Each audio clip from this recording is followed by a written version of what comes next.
Okay, so what we're doing here is I want to give you a very simple system of how to make decisions around the greens when you're playing golf for the first time or as you're starting off. I want you to start to do your problem-solving process. Okay, so the first thing we're always going to do when we get to the ball, so here we are just off the green, I'm going to ask myself, what do I think is going to happen after I hit this? So there's a few things I want to take into account. Number one, what's the lie like? What that means is, can I get clean contact on the back of the ball, or is it sitting down in a hole or in rough or something like that? And I'm trying to guess what my contact would be like and how I might need to adjust. This one here, if you come in really close, you have a look, it's not sitting up on a piece of grass like that, beautiful. It's sitting down in a little bit of a hole, and that can be a fairly typical situation, right? So for this shot, I'm going to go, okay, I need to factor that in my decisions in a minute. But then I'm also going to look and see what's happening between here and the hole or my target. I'm going to sit there and say, okay, it's going to roll the whole way. My only issue really is just this little hole that it's sitting down in. So if we look at my little mini bag kind of concept, so I've got a putter, then I've got a hybrid, a 7-iron and a sand wedge. So the putter will be, I have a good lie and I can putt it the whole way or run the whole way from off the green. Hybrid, I'm going to putt it with a bit of loft. I'll do that in a second on this one. What that's going to do is help the ball lift up and out of the little hole, but it'll still run the whole way. The 7-iron will be if there's a little bit of rough between me and where I'm trying to go, but it will roll most of the way, like about 2/3 or 3/4 of the way. What that means is the 7-iron, I can chip it, but I only have to land it here in a very close little target, not like a sand wedge where I'd have to try and land it all the way up there, and that means bigger swings and more room for error. Sand wedge is there if, hey, I've got a bunker in front of me or rough all the way to the green, so I can't do that. So there's the 4 clubs right there that we're going to use. A little mini bag.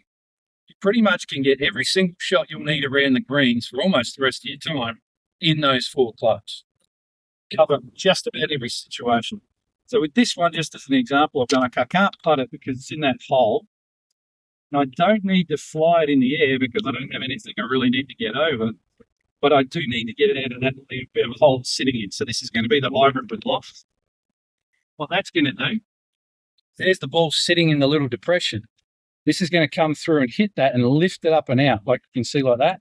The ball will jump out just a little bit, but then roll like a putt. So what I'm going to do is put it back in that hole again. I'm going to go through my routine now of going, okay, now I'm making my plan. I've picked the club. Where am I going to aim? I'm going to aim pretty straight on this one. I think there's not too much left and right. The last part of my plan is how big a swing do I need to make? So with putting with loft, just gripping right down on my shaft or hybrid. So trying to think how big a swing do I need to make in that stuff. Then I'm going to try and make that same sort of swing. And the crucial part here, if we can see that I'm going to review that shot. And what I'm asking now is what worked, what didn't, what could I try differently next time? So that distance for me was really good. I'm very happy with that. So the size of the swing was right. We probably picked the right club. It jumped out of there just nicely and then rolled the way I wanted to. The only thing it did was it went a little bit to the right, which I wasn't expecting. That's a bit of a misread of the lie. Maybe it got a little bit of a bounce I wasn't thinking.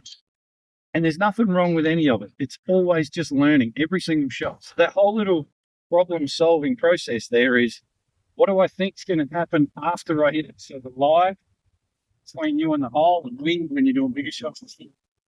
Next thing is make your plan. What club do I want to use? What technique do I want to use?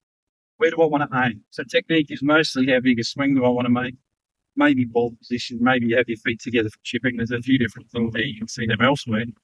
And then the final thing is, after you've hit the shot, review it well so that you can learn for next time. You create a memory. Right, I won't do that big a swing next time. Or maybe it was the wrong club. Maybe I'll pick a different one. Well, you know what? I got it perfect. I was very happy with the club. I just probably didn't read the green. Something like that. So that's the process. You can stick with that every time and you'll be right.